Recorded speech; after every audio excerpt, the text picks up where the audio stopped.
우리에게 주신 하나님의 말씀은 갈라디아서 2장 11절로부터 21절까지입니다.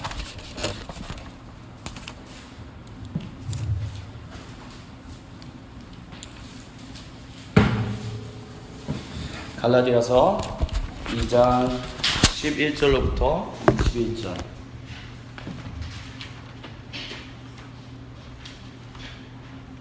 제가 성경 신약성경 304쪽에 있습니다. 다 찾으신 줄 알고 같이 한 목소리를 공독합니다. 게바가 안디옥에 이르렀을 때 책망받을 일이 있기로 내가 그를 대면하여 책망하였노라.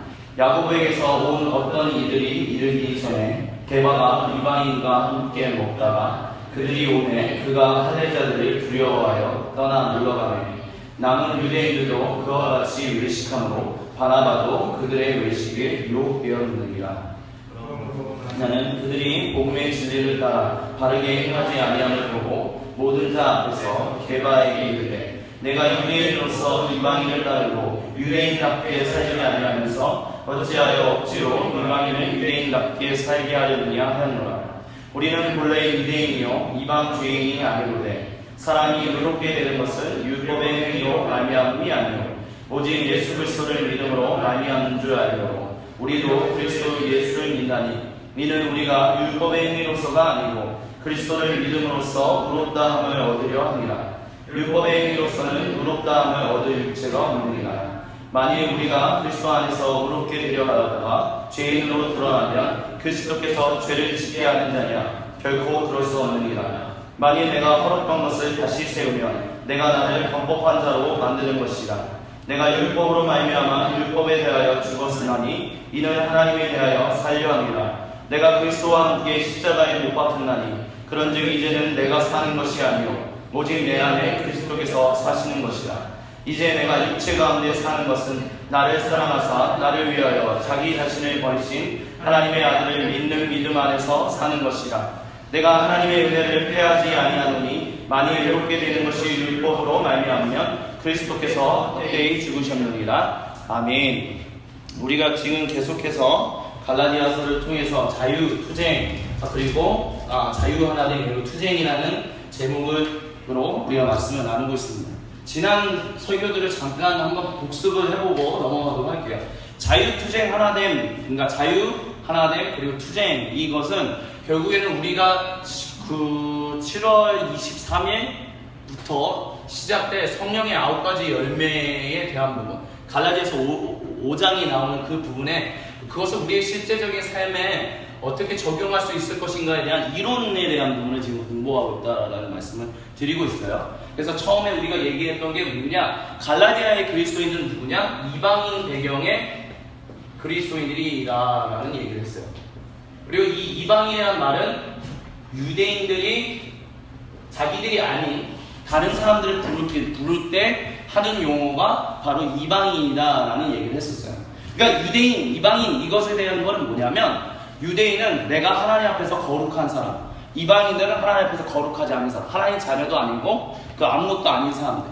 그렇기 때문에 이 유대인들은 무엇을 기다리고 있었냐면 하나님의 아들 또는 인자, 메시아, 다윗의 자손, 그리고 뭐라고 할까요? 그리스도, 이런 자기들을 구원해 주실 그런 사람을 지금 유대인들은 기다리고 있었거든요. 그 하나님의 아들이 오면, 그래서 하나님이 오시면 우리가 하나님과 더불어서 살 수 있을 것이다 라는 것을 기다리고 있었던 사람들이에요. 그리고 하나님이 다시 돌아오시면 이 이방인들은 다 그냥 쉽게 말하면 지옥 가고, 이들은 하나님과 더불어서 영원토록 즐거워하며 행복하게 살 것이다, 그런 것을 인식하고 있었던 사람들이 유대인이다라고 얘기를 했어요. 그러면서 그때 우리가 처음 예배 설교를 할 때, 근데 유대인들과 그리스도인들의 차이점은 뭐냐라고 했을 때, 유대인들은 하나님이 이 지금 5가지로 얘기하는 이 하나님의 아들 또는 이것을 통해서 돌아오실 그 하나님이 아직 돌아오시지 않았다, 하나님이 아직 귀환하지 않으셨다, 우리와 함께 하시지 않는다라고 생각하는 사람들이 유대인이고요. 그리스도인들은 하나님이 지금 우리와 함께 하신다. 그것이 이루어졌다라고 얘기하는 사람들이 그리스도인이다라고 얘기를 했어요. 왜 그렇게 생각하냐? 하나님의 아들 인자 메시아 다윗에 이어서 그리스도가 오셨기 때문에. 그분 누구라고 얘기하냐? 그리스도인들은 예수 그리스도다라고 얘기를 해요.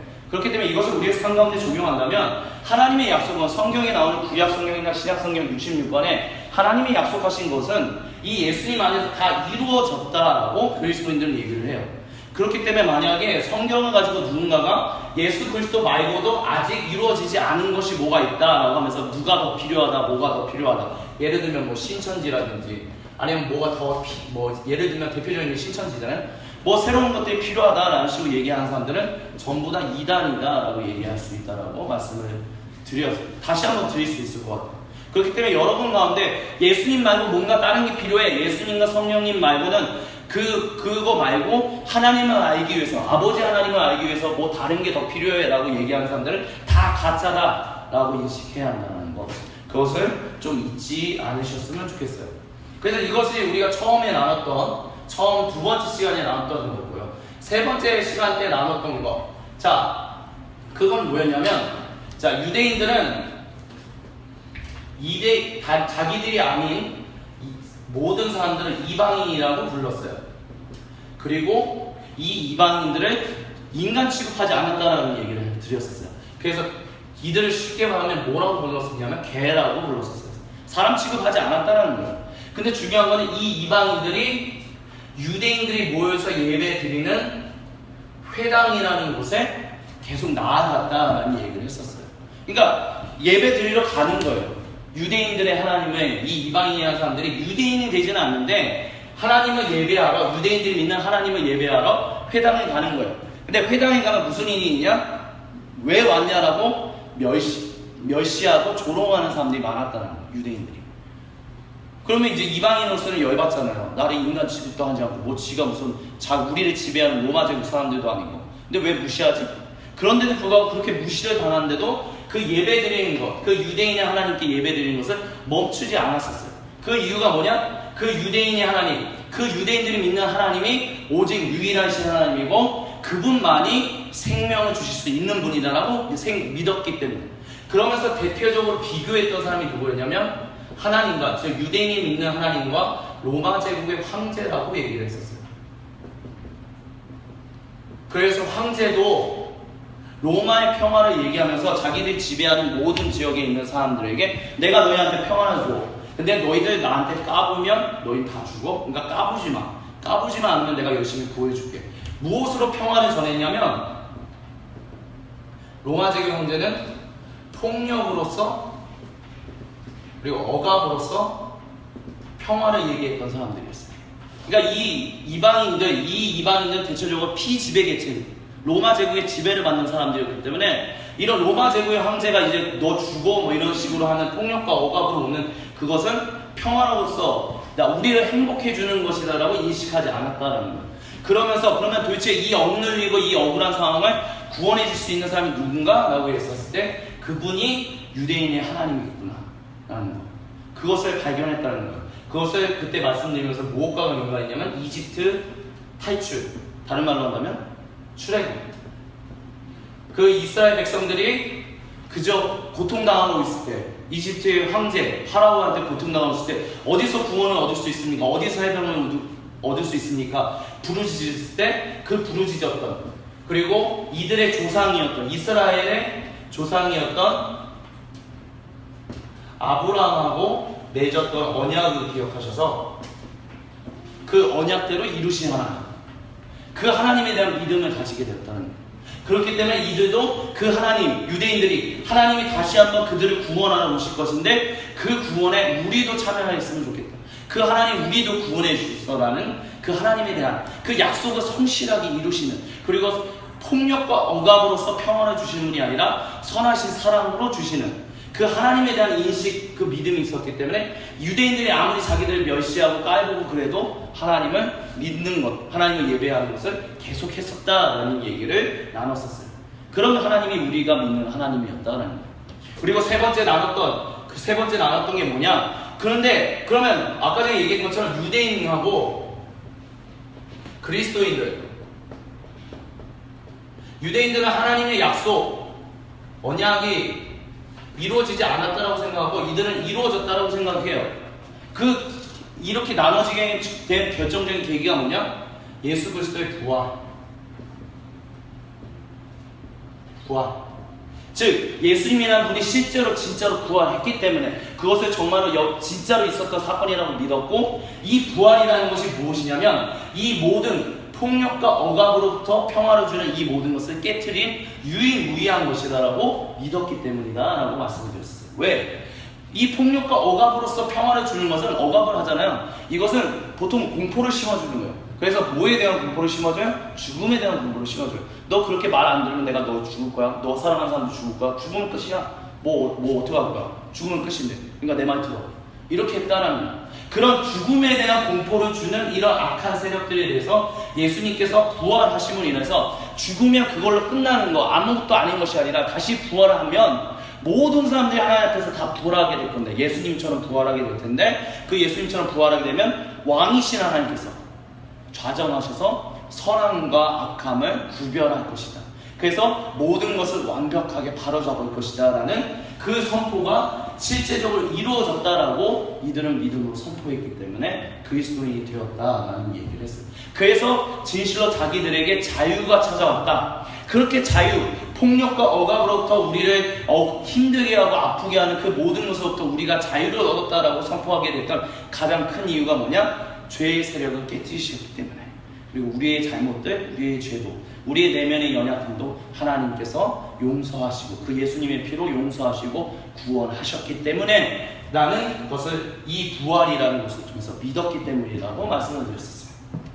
그리고 마지막, 지난주에 나눴던 것, 이 부활이 그러면 나의 삶과 도대체 무슨 상관이 있느냐 라고 했었을 때 그것을 연결하는 게 뭐냐? 바로 성령, 하나님의 성령, 하나님의 영이 우리와 함께 한다라는 거죠.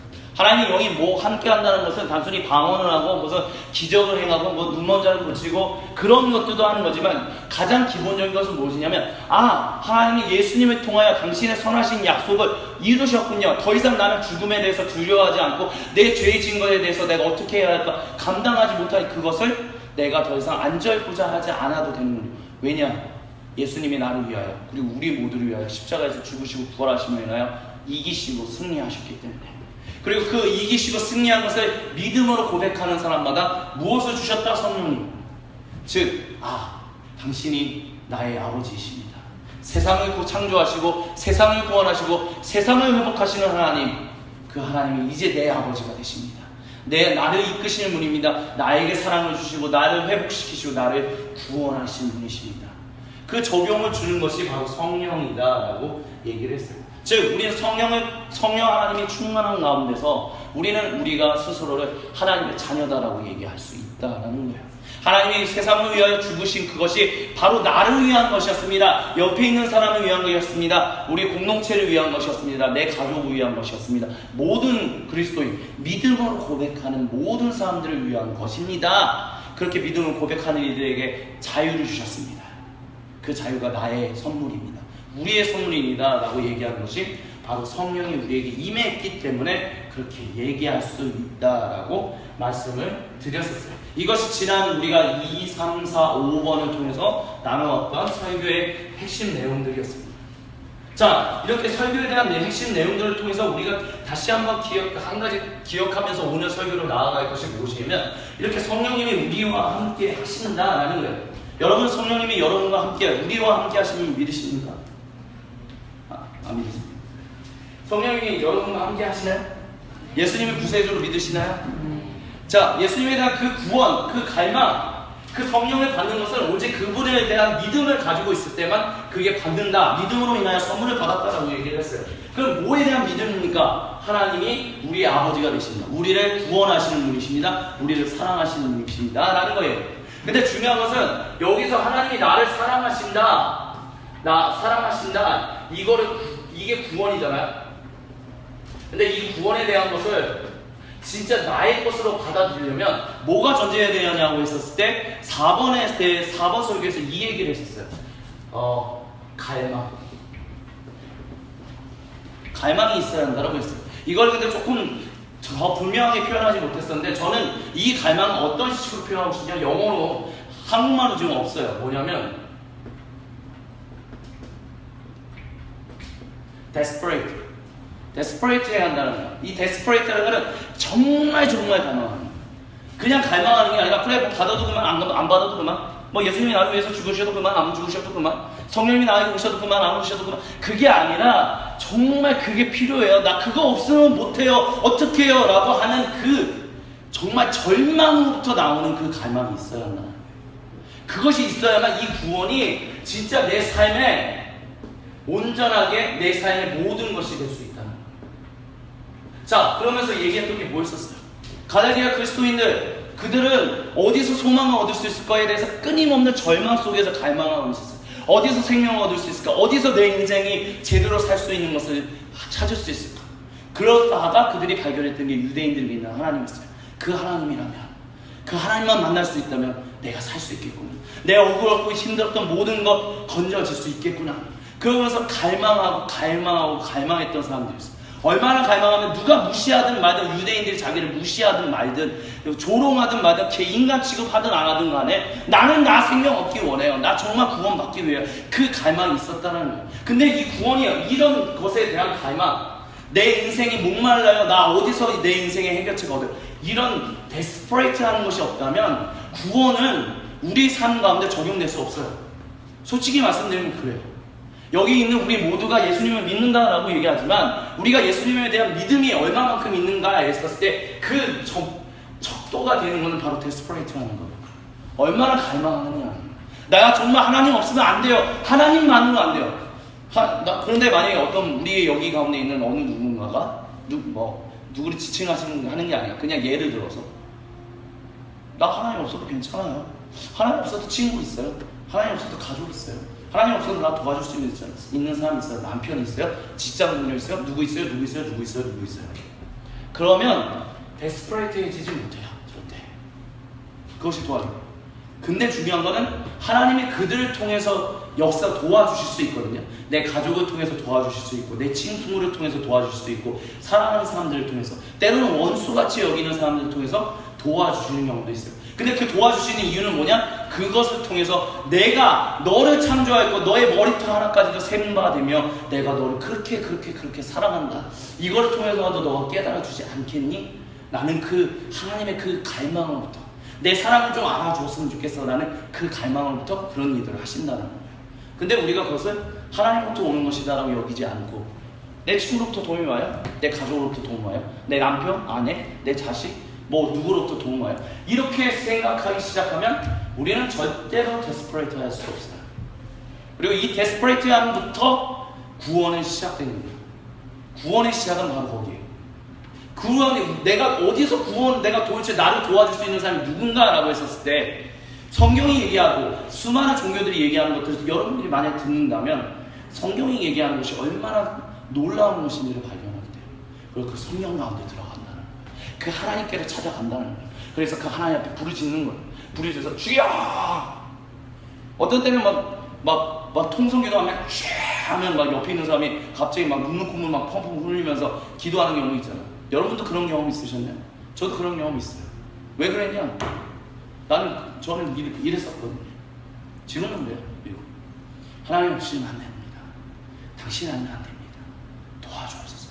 그렇기 때문에 이것을 믿은 이런 데스퍼레이트함이 있을 때만이 우리가 믿는 하나님, 성경이 얘기하는 하나님에 대한 믿음을 갖게 된다는 거예요. 진짜 하나님이 그 사랑이 넘치시는 분이에요. 야, 그렇게 사랑이 넘쳐? 그렇게 성경이 사랑이 넘친다고 그래? 그거 나도 받을 수 있으면 안 돼요? 그거 선물로 나도 받으면 안 돼요? 어떻게 나도 없어요? 그거에 대한 믿음을 가지기 시작한다. 그때 우리에게 의롭게 돼. 잘못 썼네. 의인. 내가 너의 죄를 더 이상 기억하지 아니하며 내가 너를 사랑하며 내가 너와 함께 할 것이다. 의인이라는 말은 쉽게 생각하면 이거예요. 하나님의 자녀가 되었다는 거. 하나님의 자녀라는 것은 그냥 단순히 추상적인 개념으로서 하나님의 자녀가 아니라 진짜로 내 아버지 같은, 진짜로 내 어머니 같은, 내 부모님 같은, 모든 것을 다 주시는 그 하나님의 자녀가 그분이 나의 아버지, 나의 어머니, 나의 부모님이 되시고 나는 그분의 자녀가 되었다. 그것을 선물로 받게 된다는 거예요. 그렇기 때문에 항상 강조해야 할 게 뭐냐? 구원을 받고 싶다. 이 기독교가 말하고 싶은 그 구원, 그 생명, 하나님이 주신 그 생명을 나도 맡고 싶다 그런다면 뭐가 먼저 필요하냐? 여러분, 우리 스스로 먼저 점검해야 돼. 우리는 진짜로 데스퍼레이트한가? 정말 갈망하고 있는가? 내 모든 것을 다 바쳐서라도 그걸 받기를 소망하고 있는가가 필요하다는 거예요. 거기서부터 믿음이 시작된다는 거예요. 그게 기독교의 첫 시작점, 첫 발걸음이 될 수 있다라고 말씀드릴 수 있을 거예요. 그렇게 함으로 인해서 이런 하나님, 정말 세상을 사랑하시는 그 하나님, 나를 사랑하시고 너를 사랑하시는 그 하나님에 대한 전대적인 믿음, 그것으로 인하여 하나님의 자녀가 되었다라고 성경은 얘기했어요. 그래서 갈라디아에 있는 수많은 그리스도인들이 더 이상 하나님의 자녀가 아닌 이방인이 아니라 하나님의 자녀인 그리스도인이 되었다라고 얘기를 했어요. 근데 중요한 건 오늘 우리가 읽었던 사건을 통해서 한 가지 이슈가 있는 것을 우리는 발견하게 돼요. 그 이슈가 뭐냐면 갈라디아 그리스도인들이 이런 하나님에 대한 구원에 대한 이 복음에 대해서 받아들였는데 뭔가 다른 복음에 대해서 관심을 가지기 시작했다라는 거예요. 이 복음 뭐냐? 예수 그리스도를 통해서 너가 정말 갈망하던 그 하나님을 너가 만났어. 너가 하나님의 자녀가 되었어. 라고 했던 그것은 오직 믿음으로 된 거야. 라고 얘기했던 이것이 이거가 아닌 뭔가 다른 이야기를 듣기 시작했다라는 거예요. 그게 뭐냐? 그것에 대해서 얘기하면서 오늘 본문에서 사도 바울은 안디옥에서 있었던 일에 대해서 얘기를 하기 시작해요. 그래서 오늘 본문에 보면 너무나도 잘 아는 얘기예요. 우리가 많이 들어보셨어요. 본문에서 얘기하는 게 뭐냐? 안디옥 교회에서 그 식사를 하고 있어요. 갈라디아 교회가 아니에요. 그냥 어느 교회에서 있어요. 즉 이것을 통해서 알 수 있는 건 뭐냐? 이 다른 복음에 대한 것이 갈라디아 교회뿐만이 아니라 여러 다른 교회에 똑같이 문제가 있었다는 것을 우리가 발견해요. 즉 초대교회에 이와 같은 문제점이 있었다는 것을 쉽게 알 수 있다는 거예요. 뭐냐? 사도 베드로예요. 교회의 수장이에요. 제자 중에 제자고 수제자 중에 수제자예요. 베드로가 이방인 배경의 그리스도인들과 함께 식사를 하고 있어요. 여기서 중요한 건 뭐냐면 유대인 배경의 그리스도인과 이방인 배경의 그리스도인이 있다는 거예요. 즉 유대인 배경의 그리스도인들은 율법을 따르고 있었던 사람, 할례하고 모세의 율법을 따르고 있었다가 예수님을 통해서 그 약속이 성취됐구나 하면서 유대인들과는 다른 그리스도인이 된 사람들. 이방인 배경의 그리스도인들은 당연히 이방인으로서 살다가 그리스도인이 된 사람들. 이건데 유대인 배경의 그리스도인인 사도 베드로가 이방인 배경의 그리스도인들과 함께 식사를 하고 있었다는 거예요. 근데 오늘 본문을 보면 극작이 예루살렘에서 야고보가 보낸, 여기서 말하는 야고보는 사도 야고보가 아니라 주의 형제 야고보예요. 주님의 동생 야고보를 얘기하는 거예요. 근데 주님의 동생 야고보가 보낸 어떤 사람들이 안디옥 교회에 이르려고 하니까 사도 베드로가 같이 여기서 열심히 밥 먹고 막 대화하면서 열심히 하고 있다가 갑자기 서둘러 식사 자리를 끝내고 식사를 끝내고 일어났다는 거예요. 저 이제 그만 먹겠습니다. 감사히 잘 먹습니다 하고 일어났다는 거예요. 근데 문제는 사도 베드로뿐만이 아니라 사도 베드로가 그렇게 일어나니까 그 자리에 있던 유대인 배경의 모든 그리스도인들이 다 같이 일어났다라고 얘기를 해요. 그리고 심지어 바나바조차도 일어났다라고 얘기를 하고 외식하였다라는 얘기를 해요. 그런데 이거에 대해서 바울이 뭐라고 얘기하냐면 베드로의 그 행동 가운데 잘못된 것이 있었기 때문에 단순히 몰래 이제 베드로만 살살 불러내서 저기 베드로 잠깐만 만나시죠. 이렇게 둘이서만 얘기한 것이 아니라 모든 교회 공동체의 원이 있는 것 가운데서 공개적으로 얘기했다라고 성경은 얘기하고 있습니다. 그러면서 뭐라고 얘기하냐면 베드로, 당신 지금 잘못했습니다. 그러면서 얘기하는 게 뭐냐? 지금 이렇게 얘기하고 있어요. 당신이 유대인으로서 이방인을 따르고 유대인답게 살지 아니하면서 어찌하여 억지로 이방인을 유대인답게 하려 하느냐, 살게 하려 하느냐 하는 얘기를 14절에 하고 있습니다.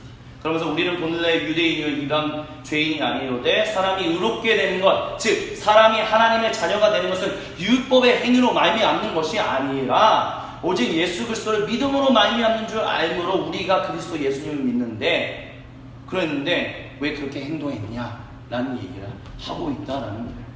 자, 여기서 중요한 거 한 가지가 있어요. 뭐냐? 율법. 모세의 율법. 모세가 준 율법은 뭐였냐면 하나님의 자녀라면 당연히 그렇게 살아야 한다라는 거였었어요. 즉 당신이 전적인 하나님의 은혜로 구원함을 받았다면 이렇게 살아야 합니다라고 하나님이 모세를 통해서 이스라엘에게 주셨던 것이었었어요. 근데 아까 처음에 뭐라고 말씀드렸었죠? 유대인들은 하나님이 다시 돌아오기를 기다리고 있다라고 얘기를 했었어요. 하나님이 자기들 이스라엘 백성들 구원하시기 전에 그 자기들이 이집트의 노예에 있는 것처럼 자기들도 지금 노예 생활을 하고 있다라고 생각했었어요. 그래서 하나님이 우리를 다시 돌아오시면 우리를 구원하셔서 이스라엘 백성이 출애굽하는 구원을 맛보는 것처럼 우리도 구원을 맛볼 것이다 라는 것을 기대하고 있었던 사람들이었어요. 근데 이들이 그런 가운데서 하나님이 분명히 다시 돌아오셔서 세상을 구원하시고 하나님의 자녀들을 세우실 건데 여기서 중요한 게 하나가 있어요. 여기서 뭐냐면 이스라엘 백성, 즉 유대인들의 조상인 이스라엘 백성들이 왜 하나님부터 징계를 받았냐라는 거예요. 즉 뭐냐? 왜 하나님이 오셔서 이스라엘 백성들과 함께 하시다가 끝까지 같이 하시지 왜 중간에 갑자기 떠나셨냐는 거야. 그들을 버리고 떠나셨냐는 거야. 이게 가장 중요한 핵심이에요. 이거를 이해해야만 율법과 복음의 이것에 대한 관계가 무엇인지를 분명하게 이해해요. 유대인들은 무슨 생각하고 있었냐면 하나님이 전적으로 이스라엘 백성을 구원하시고 그들에게 자 율법대로 살아, 이것이 하나님의 자녀답게 거룩하게 사는 거야, 하나님이 원하시고 기뻐하시는 뜻대로 사는 거야 라고 줬어요. 근데 성경에 보면 무슨 얘기들이 있어요? 이스라엘 백성들이 하나님의 율법을 경히, 한마디로 말하면 무시했다는 거죠. 무시함으로써 따르지 않았던 거예요. 하나님이 구원하셨는데 그래서 하나님의 자녀가 돼서 하나님과 함께 더불어서 기뻐하면서 살아야 하는데 이스라엘 백성들이 그렇게 하지 않고 오히려 하나님 믿지 않는 사람들 같이 삶을 위해서 사람들에게, 하나님을 믿지 않는 수많은 사람들에게 하나님의 이름을 더럽히는 일들을 했었다는 거예요. 그렇기 때문에 하나님은 이스라엘 백성을 징계하셨었어요. 너희가 그대로 한다면 하나님이 너희 이스라엘 백성을 통해서 세상을 구원하고자 하시는 그 일이 이루어지지 않기 때문에, 그렇기 때문에 내가 너희를 버린 것이 아니라 너희가 나를 버림으로 해서 나도 너희를 떠난다. 하지만 내가 다시 돌아올 것이다.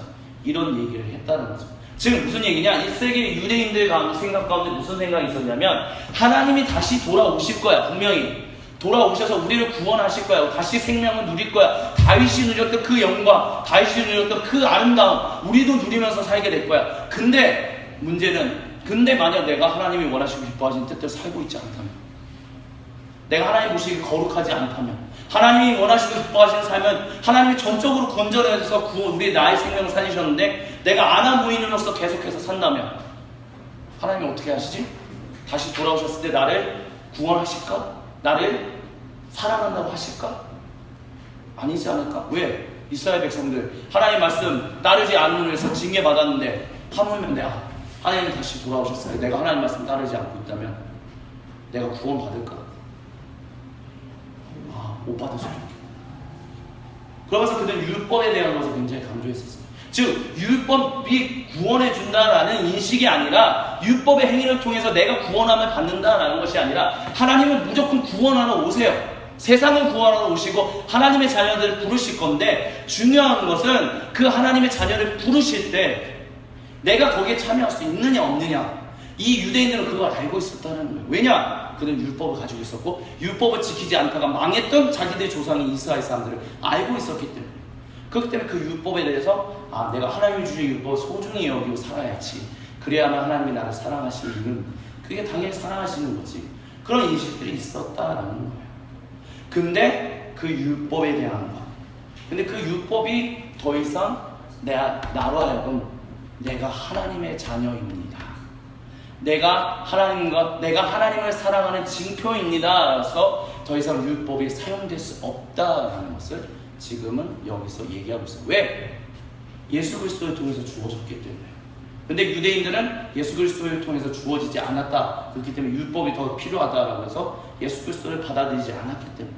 이런 그 배경적인 상황이 있기 때문에 그리스도인들은 오직 하나님의 성실하신 약속을 이루신 예수님으로 말미암아 내가 구원함을 받았습니다. 즉 하나님의 자녀가 되었다라는 믿음을 가지고 있었다라는 거예요. 근데 지금 여기서 갑자기 나오는 게 뭐냐?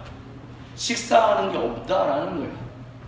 그리고 유대인으로서 너는 이제 더 이상 유대인답게 살지 않고, 즉 예수님이 나를 위하여 구원하셨다라는 것으로 이제는 너가 그리스도인답게 살아야 하는데 왜 갑자기 다시 유대인처럼 행동하려고 하느냐라고 얘기를 하고 있어요. 여기의 핵심은 뭐냐? 왜 너는 하나님의 전적인 은혜로 예수님으로 인하여 하나님의 자녀가 되었는데, 그 예수님이 행하신 죽으심과 부활이 우리를 구원하신, 나와 우리 모두를 구원하신 그것인데, 그것을 믿었는데 왜 너는 그것을 믿지 않는 유대인들처럼 행동하려고 하느냐라고 얘기하고 있다는 거예요. 그리고 그것이 뭐냐? 그것의 핵심은 이거예요. 아까 전에 말씀드렸던 것처럼 유대인들은 자기들 아닌 모든 사람들은 이방인으로 부르면서 그들을 개로 취급했다라고 얘기했었어요. 인간 아니다라고 했다는 거예요. 지금 무엇이냐? 그렇기 때문에 유대인이고 이방인이잖아. 그럼 같이 식사하지 않아요. 어떻게 주인이 개랑 같이 겸상을 해요? 물론 지금은 우리 정말 강아지를 열렬히 사랑하시는 분들, 우리 뭐라고 그러죠? 애견인데? 뭐라고 하는데 갑자기 용어로 그냥 그런 분들은 그렇게 하지만 이 당시에는 그런 게 없었다는 거예요. 어떻게 짐승이랑 밥을 먹어? 그런 게 일반적인 생각이었다는 거예요. 근데 유대인들은 이방인들에 대해서 뭐라고 생각했냐? 짐승이다라고 생각했다는 거예요. 나 같이 밥 못 먹어. 같이 밥 먹으면 하나님의 율법에서 너는 거룩하지 못해라고 얘기하셨어. 그러니까 나는 하나님 앞에서 거룩하게 살기 위해서, 하나님이 원하시고 기뻐하시는 하나님의 자녀답게 살기 위해서는 이방인하고 절대 식사하면 안 돼 라는 인식을 가지고 있었던 사람들이 유대인이었다라는 거예요. 근데 이제 그것이 더 이상 필요 없다라고 인식했던 그리스도인된 사도 베드로가 갑자기 유대인같이 행동하기 시작했다는 거예요. 자, 방금 말씀드렸던 것처럼 이방인들도 그리스도인 됐고 유대인들도 그리스도인이 됐어요. 그렇기 때문에 같이 식사를 하고 있었어요. 즉 그것은 무엇이냐? 이제 내가 이전에 예수님을 믿기 이전에 내가 출신이 유대인이든 이방인이든 그것은 더 이상 상관없어. 이제는 우리가 모두 다 한 하나님, 한 예수님을 믿음으로 인해서 한 하나님의 자녀가 됐어. 새 이스라엘이 됐어. 영적 이스라엘이 되었어. 이제는 우리 모두가 하나님의 자녀야. 할례를 받았던 율법을 지키든 이런 거랑 상관없이 이제는 예수님을 믿는 믿음으로 인해서 내가 짐승 여기었던 그 사람이 더 이상 짐승이 아니라 이제는 하나님의 자녀로서 같이 존중하고 같이 섬기고 같이 사랑해야 할 사람으로서 인식하게 했는데, 그것을 사도 베드로가 공포했는데 갑자기 여기서는 누가 오는 것으로 인해서 그냥 자리를 박차고 일어났다는 거예요. 뭐냐? 난 당신하고 식사 못하겠습니다. 단순히 배가 다 찼기 때문에 배불러서 식사가 거의 끝나가는 시간이었기 때문에 저 더 잘 먹었어요. 이제 그만 일어날게요 하고 먼저 일어나는 것이 아니라 나는 당신하고 같이 못 먹어요. 왜냐? 당신은 사람이 아니기 때문에, 하나님의 자녀가 아니기 때문에, 당신은 짐승이기 때문에, 인간도 아니기 때문에 같이 밥 못 먹어야 라는 그것을 상징적으로 보이는 삶의 행동을 보여줬다라는 거예요. 그것에 대해서 사도 바울을 네가 어떻게 예수님을 따르고 사랑했던 수제자였고 누구보다 이방인들에게, 예수님을 믿는 이방인들에게 성령이 임하심으로 인하여 그리스도인 되는 것, 하나님이 스스로 의롭다라고 칭하시는 그것을 보고서는 어떤 사람들을 의식해서 왜 그렇게 행동하느냐, 그런 모습들을 나타났고 그것에 대해서 책망했었다라는 거예요. 이것을 통해서 이신칭이, 우리 아마 많이 들어보셨을 거예요. 이신칭이 믿음으로 말미암아 의롭게 함을 칭함을 받는다. 이신득이 믿음으로 말미암아 의롭게 함을 얻는다. 이 얘기가 무엇인지에 대한 것이 바로 오늘 우리가 읽었던 갈라디아서 2장 20절에 나오는 거예요. 내가 그리스도와 함께 십자가에 못 박혔나니 그런즉 이제는 내가 사는 것이 아니요 오직 내 안에 그리스도께서 사시는 것이라. 이제 내가 육체 가운데 사는 것은 나를 사랑하사 나를 위하여 자기 자신을 버리신 하나님의 아들을 믿는 믿음 안에서 사는 것이다 라고 했어요. 나 그리고 너 하나님이 성령을 부으심에 의해서 다 이제 하나님의 자녀라고 부르신 그 사람들은 하나님이 자기의 모든 것을 다 던져서 정말 데스퍼레이트 하셔서 자기의 모든 것을 집어 던지심으로 해서 구원하신 거예요. 그것을 이제 믿는 거예요. 하나님이 나 같은 자를 구원하셨군요. 나 같은 자, 이런 우리 모두를 구원하셨군요. 그렇게 하나님이 하셨는데 너가 누구이긴데, 하나님도 정말 그 뜨거운 갈망과 열망을 가지고 그 가슴에 터지는, 미어 터지는 그 사랑을 가지고 그 한 생명을 구원하시기 위해 십자가에서 죽으시고 부활하셨는데, 유대인이든 이방인이든 상관없이 그렇게 하셨는데, 너는 누군데 저 사람이 하나님의 자녀가 아니야. 그래서 너는 식사를 멀리 해. 식사하지 않으려고 해. 왜 차별하려고 해? 왜 구별하려고 해? 왜 저 사람은 사람 아닌 것처럼 취급하려고 해? 그것을 사도 바울이 베드로에게 지적했다라는 거예요. 그러면서 우리가 구원을 받은 것이 도대체 무엇이냐라고 했었을 때 16절에 이런 말씀이 있어요.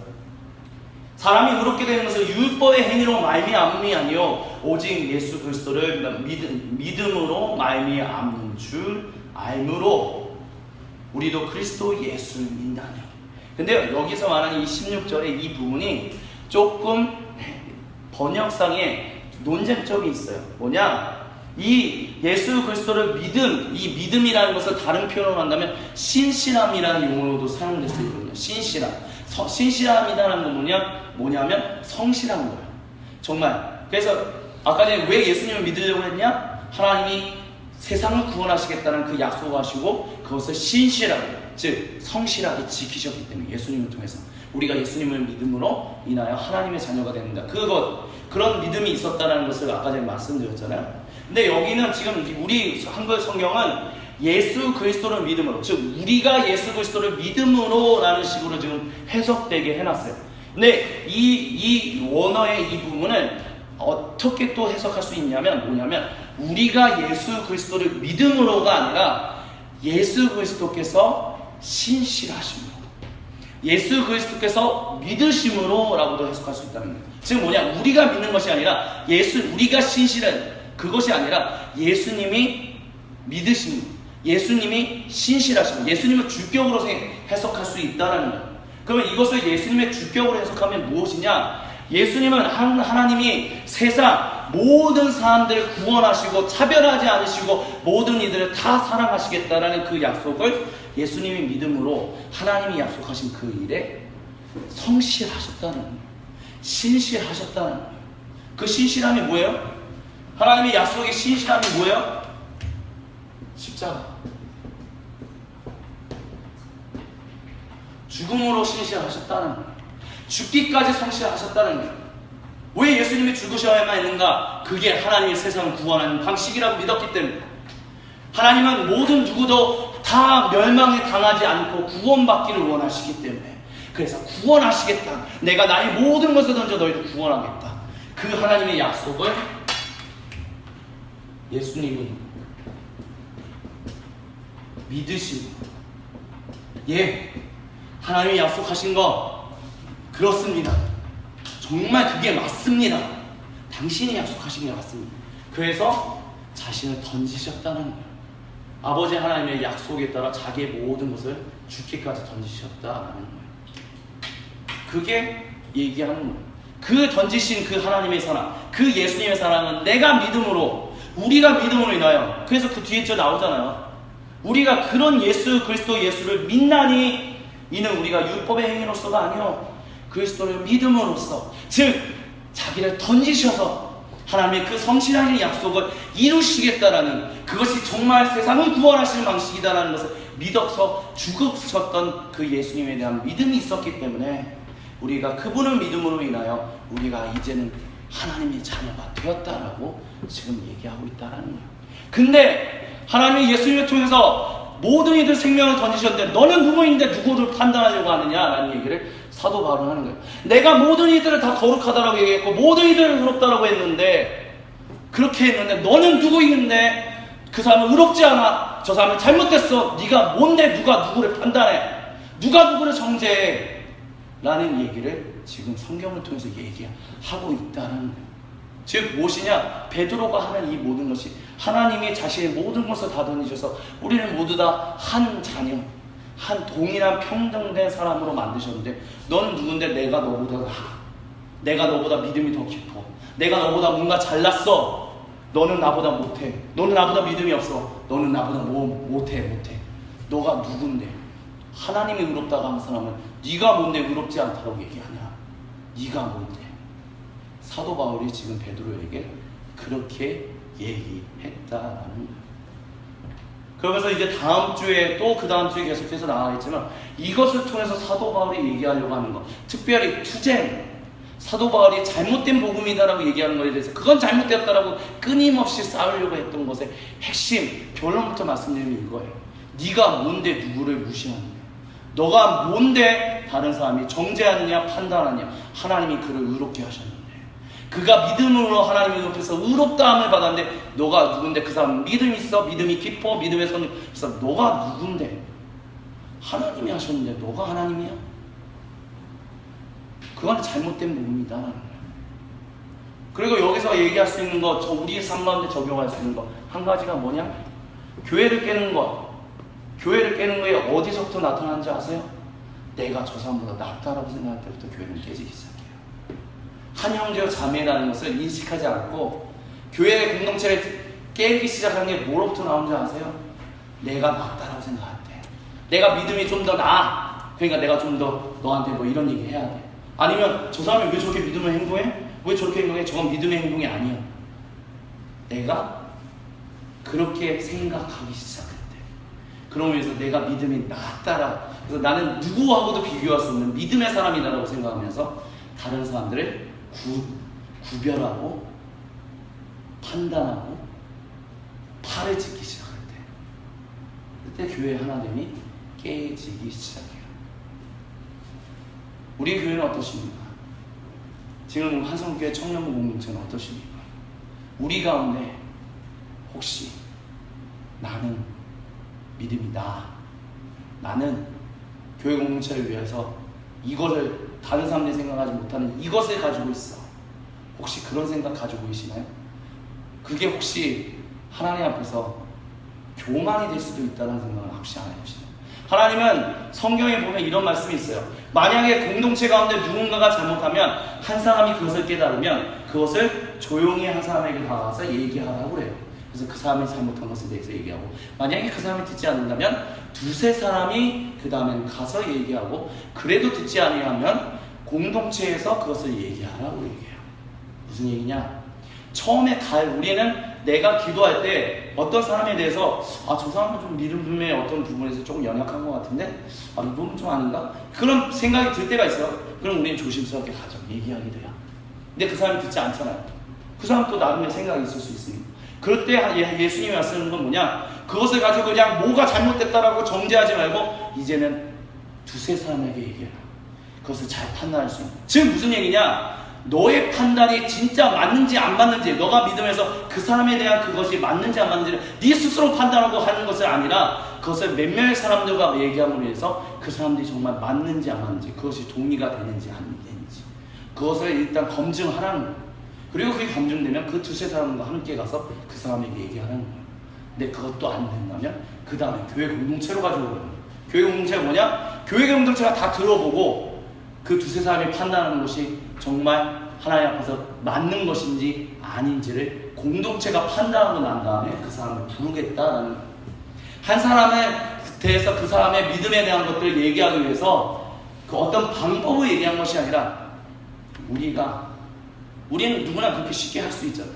근데 그 쉬운 것이 교만으로 빠지지 않게끔 하기 위해서, 교회 그 교만으로 인해서 교회의 하나됨, 하나님이 하나됨으로 부르신 그것을 깨지게끔 하지 않기 위해서 하나님은 공동체를 굉장히 강조하고 또 강조했다는 거예요. 근데 혹시 우리의 믿음의 공동체 가운데 내가 생각하는 것이 맞기 때문에 내가 얘기하고 그게 아니니까 또 얘기하고 공동체에서 같이 함께 판단하려고자 하지는 않고, 오히려 내가 생각하는 게 맞기 때문에 그거는 다른 사람이 생각하는 건 다 틀려 라고 인식하면서 그렇게 살고 있지는 않은지, 그렇게 하기 시작하면 교회 공동체는 무너지기 시작합니다. 그렇기 때문에 하나님은 너의 마음 가운데 무엇이 생각이 들 때, 누군가를 향한 생각이 들 때 네 스스로 혼자 판단하지 말라고 했어요. 그 판단을 그 순간부터 교회는 이미 깨지기 시작한 거예요. 내가 누군가를 위하여 내가 이 얘기를 하겠다고 했는데 그것을 공동체에 나와서 공동체에서 같이 검증하고 같이 조심스럽게 기도하면서 하지 않고 내가 그냥 생각한 대로 얘기하기 시작하잖아요. 이미 거기서 공동체는 깨지기 시작한다는 거예요. 내가 뭘 했든 안 했든, 내가 선한 의도를 했다 할지라도 그게 공동체를 깨게 하는 일이 될 수 있다는 거예요. 왜? 우리가 연약하기 때문에. 그렇기 때문에 하나님은 우리를 향하여 공동체로 부르시고 공동체에서 끊임없이 사랑으로써 그리고 무엇보다 우리가 어떻게 의롭다 하면 얻었는가를 기억하라는 식으로 그 모든 이야기를 하고 있다는 것입니다. 사랑하는 여러분, 그리고 이 말씀은 먼저 저한테 먼저 적용을 뭐냐? 내가 정죄하지 않기를, 내가 판단하는 것을 나 혼자 맞다라고 생각하지 않기를. 그래서 그런 얘기를 쉽게 안 하려고 노력을 해요. 내가 말하는 한마디가 교회 공동체를 더 풍성하게 할 수도 있고 그렇지 않을 수도 있기 때문에. 그럼 여러분은 어떠신가요? 우리는 어떠신가요? 우리의 지금 오늘 교회 공동체에서 하고 있는 우리의 모든 말과 행동은 교회를 풍성하게 하고 있는 말과 행동이신가요? 아니면 그렇지 않은 말과 행동이신가요? 같이 기도하시겠습니다. 사랑의 하나님 아버지, 감사합니다. 아버지, 오늘도 주님 앞에서 당신이 부르시는 그 음성을 들으며 우리가 하나님 앞에 나아갑니다. 주여, 오직 우리가 믿음으로 말미암아 의롭게 되었다면 우리가 기억하게 하여 주옵소서. 그것이 무엇인지를 우리가 깨닫게 하시고 우리를 하나 되게 하셨던 그 은혜가 무엇인지를 하나님 우리가 잊지 않고 우리가 생활할 수 있도록, 살아갈 수 있도록, 순종할 수 있도록, 하나님 뜻에 합력할 수 있도록 주여 오늘도 우리에게 구체적으로 말씀해 주시고 함께하여 주옵소서. 우리 주 그리스도 예수님의 이름으로 감사드리며 간절히 기도드립니다.